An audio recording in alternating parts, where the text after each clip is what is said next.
예, 더불어민주당 국회의원 경기도 안성 윤종군 의원입니다. 먼저 참석자 소개를 해드리겠습니다. 우리 경기도 광주의 안태준 의원님 참석하셨습니다. 전남 순천의 김문수 의원님 참석해 주셨습니다. 지금 김병기 원내대표 정부시장 맡고 있는 정희찬님 참석해 주셨습니다. 오늘 룸살롱 접대 의혹을 가지고 있는 지기현 판사의 교체와 공수처의 신속하고 강력한 수사를 촉구하는 기자회견을 갖게 됐습니다. 우리 국민 여러분과 언론인 여러분께 한번 여쭤보고 싶습니다. 어떤 범죄 혐의자가 큰일을 앞두고 6년간 잘 쓰던 휴대폰을 교체했다면, 그리고 또 관련된 의혹이 제기되었을 때 3달밖에 안 쓴 휴대폰을 또 교체했다면 정상적인 행위일까요?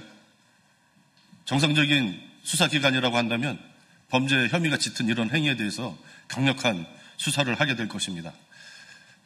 이 사람은 다름 아닌 지기현 재판관 얘기입니다.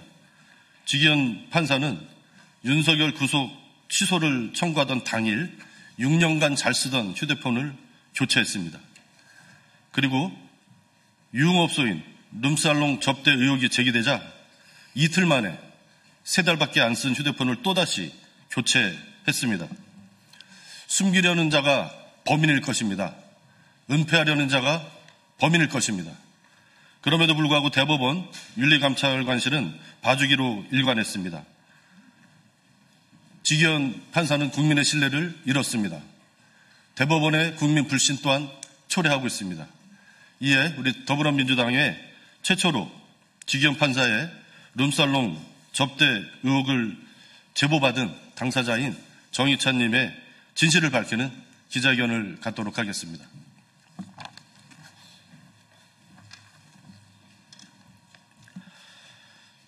룸살롱 접대 의혹 지기현 판사를 교체하고 공수처는 신속하고 강력한 수사로 진실을 밝혀주십시오. 내란 재판관 지기현 판사의 내란 동조 행위에 분노를 금할 수 없습니다. 내란 우두머리 윤석열을 구속 취소한 당사자입니다. 윤석열을 단 한 차례도 출석시키지 않고 걸석 재판을 허용하고 위헌법률심판제청 재판에는 출석시키며 재판 쇼핑을 돕고 있습니다. 단 한 차례의 공개 재판도 하지 않은 것과 더불어 지난 4월 14일부터 9월 26일까지 주일에 총 18차에 걸쳐 재판을 진행하고 있을 뿐입니다. 박근혜 국정농단 재판부가 주 3회 총 105차례 재판을 진행한 것과 비교한다면 재판 태업이나 다름이 없습니다.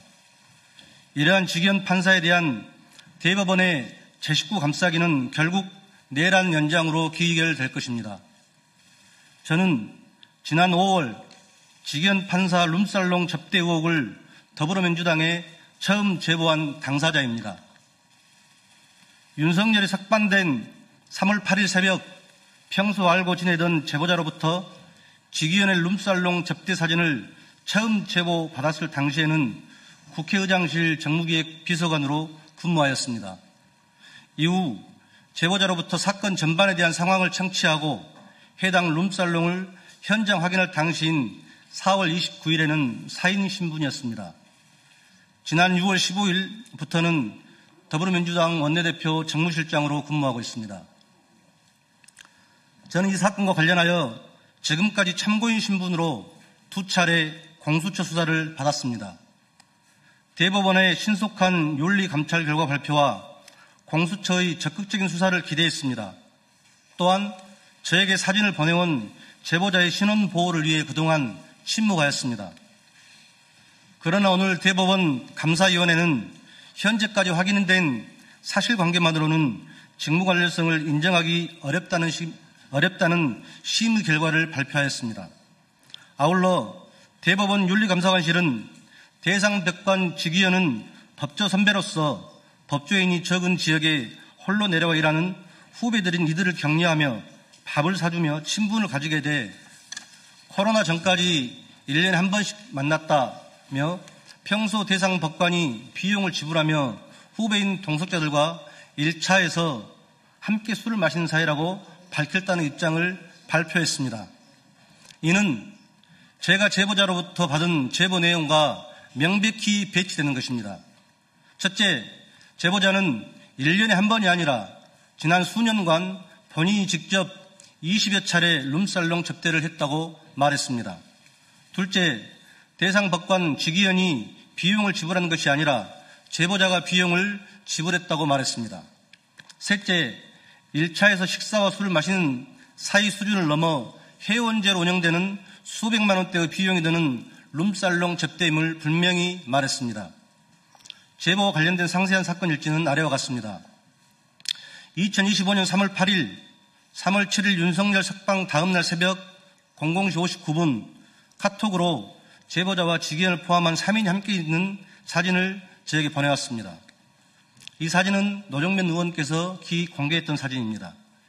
2025년 4월 29일 18시경 여의도 모 식당에서 저는 제보자와 만났습니다. 제보자와 직위원이 윤석열 석방한 이유를 이해하지 못하겠다. 직위원과의 사적 관계를 이야기하며 직위원과 해당 룸살롱인 그레이스에서 최소 7회 갔으며 그 외에도 10여 차례 이상을 현재는 폐업한 다른 룸살롱에 갔음을 말하는 것입니다.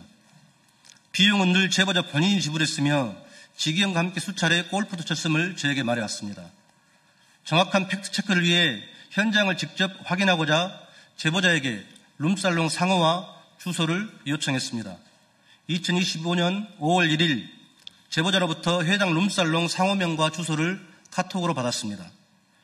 2025년 5월 6일 제보자가 직접 룸살롱을 예약해 주었고 제3자가 해당 룸살롱 내부 사진을 촬영하게 된 것입니다. 2025년 5월 14일 국회 법사위원회에서 김기표 국회의원이 해당 룸살롱 사진을 최초 공개한 것입니다. 저는 2025년 9월 10일과 9월 19일 2회 참고인 신분으로 공수처 조사를 받았습니다. 이 자리에서 공수처 검사는 대법원에 윤리감찰 결과를 3차례 요구했으나 대법원이 답변을 주지 않고 있어 수사에 난항을 겪고 있다고 말했습니다. 직위원 관련된 사건의 참고인 조사 등 실질 조사는 본인이 처음이라고 말했습니다. 결국 제 식구 감싸기였습니다.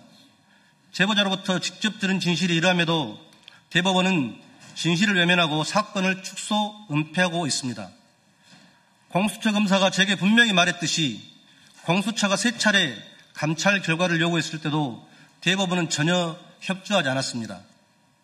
이제 와서 공수처 수사 결과 후 처리하겠다는 것은 진상규명의 의지가 없음을 분명히 한 것입니다. 대법원 스스로 자정 능력이 없음을 고백하는 것과 다름없습니다. 이에 제보자와의 사적 관계의 불편함보다 국민적 관심사인 내란 종식과 민주주의 회복이라는 공익에 충실하고자 오늘 기자회견을 자청했습니다. 제보자로부터 직위원 룸살롱 의혹의 진실을 제보받은 당사자로서 분명히 요구합니다. 첫째, 룸살롱 의혹의 당사자이자 내란 우두머리 윤석열을 구속 기소한 직위원은 더 이상 재판관의 자격이 없습니다. 즉시 법복을 벗고 공수처 수사에 성실히 임해야 합니다. 둘째, 직위원은 국민의 신뢰를 잃었습니다. 대법원의 신뢰 위기를 초래하고 있습니다. 대법원은 즉시 직위원 판사를 교체하십시오. 셋째, 공수처 수사가 답입니다. 공수처는 신속하고 강력한 수사로 진실을 밝혀주십시오. 이상입니다. 예, 숨기려는 자가 범인일 것입니다. 은폐하려는 자가 범인일 것입니다. 국민의힘이나 다른 곳에서 당직자로 현재 일하고 있기 때문에 메신저 공격을 할 것이 자명합니다. 그러한 위험 부담을 안고 오늘 기자회견을 자청해서 진실을 말했습니다. 우리 언론인 여러분께서도 진실을 밝히는데 많은 도움 주시면 감사하겠습니다. 제보자와 주고받은 모든 카톡 등 자료는 공수처에 이미 제출을 했습니다. 우리 기자 언론인 여러분께서도 진실 밝히는데 많이 협조해 주시기를 부탁드리겠습니다. 예, 이상으로 기자회견 마치겠습니다. 감사합니다.